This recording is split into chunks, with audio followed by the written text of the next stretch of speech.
Se você tá aqui por causa do título do vídeo, já se inscreve no canal, porque eu tenho vários vídeos que nem esse aqui.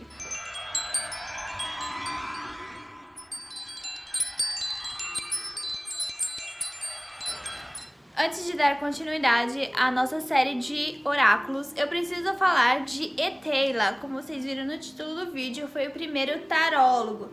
Foi ele que deu o sentido das cartas de tarô do jeito que jogamos hoje. Então eu vou contar a história dele, porque a história dele tem a ver com a história do baralho cigano, que vai ser o próximo vídeo. Então, bora lá. O nome dele é Jean-Baptiste Aliette, conhecido pelo pseudônimo de Eteila. Acho que é assim que se pronuncia. Ele foi um ocultista francês no século XVIII que ficou conhecido como o primeiro tarólogo.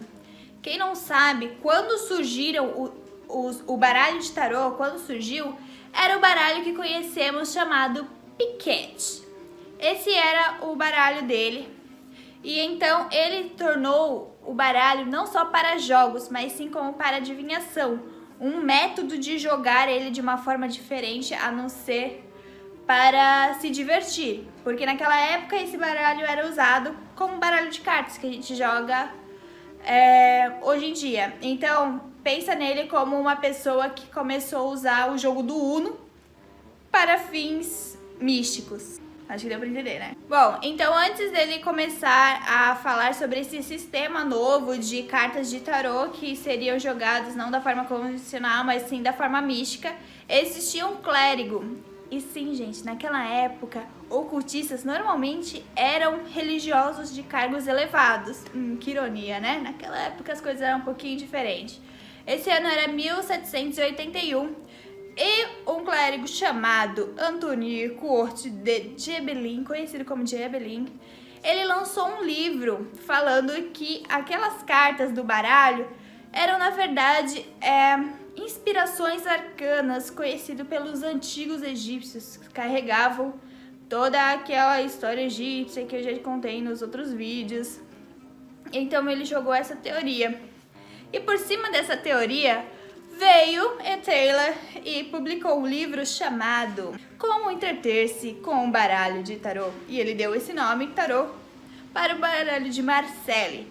E então ele fala que o grande das inspirações dele para fazer esses jogos que conhecemos, essa posição e a forma de leitura, né? Presente, passado, futuro.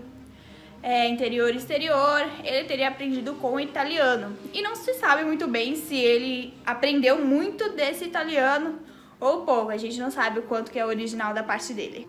Esse livro do Gebelin se chamava Le Monde, tá? Foi então depois desse livro de Gebelin, que era o Le Monde, e depois dele lançar um livro contestando o uso do tarô, falando como se divertir com o tarô e dado aquelas posições e significados, ele passou a viver disso.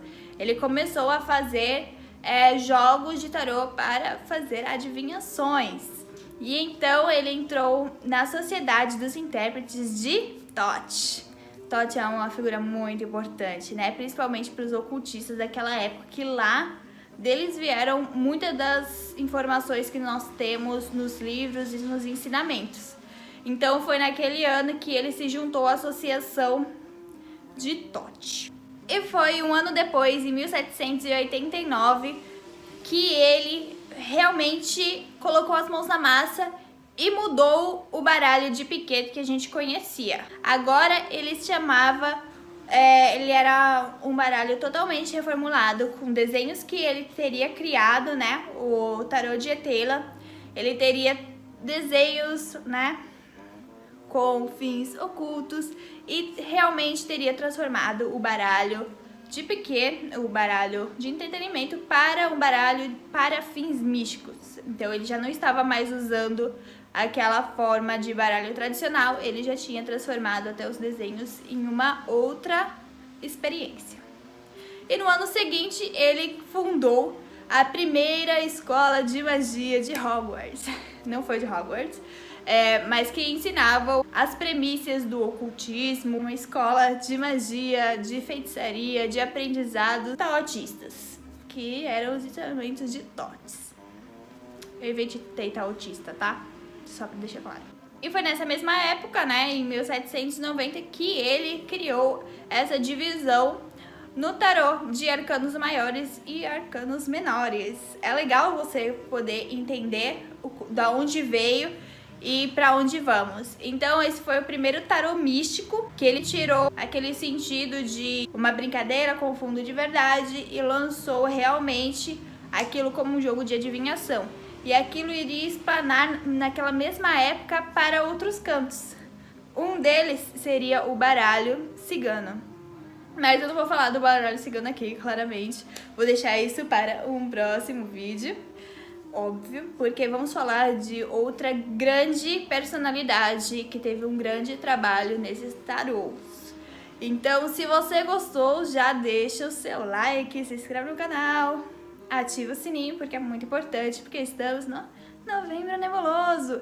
Então, espero que você tenha aprendido um pouco. Eteila foi o grande precursor, foi o primeiro tarólogo conhecido que ganhava a vida fazendo isso e não só uns bicos como um joguinho de adivinhação lá. Ele é conhecido como Eteila por causa do codinome dele, francês ocultista. E então, se vocês gostaram, deixa aqui nos comentários e nos vemos no próximo vídeo. Então, Merry meet you again!